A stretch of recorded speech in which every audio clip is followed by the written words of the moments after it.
aren't we at the right stage now? How can we have guys who are billionaires and billionaires and still must keep Elon Musk out of the state? Exactly.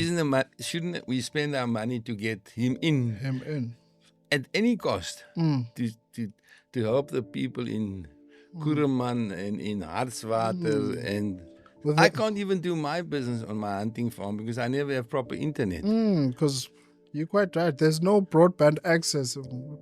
So how do business people invest in those areas when your biggest factor is that is communication is not maintained? And the government says, yeah, but it's more important to have financial equality. Then take it from... I shouldn't say like that because my children will kill me. But I don't mind paying an extra 5% levy or whatever it is on my income. So small now, so it doesn't make a difference. But I'll take some from Johanna or Christo's income. Yes.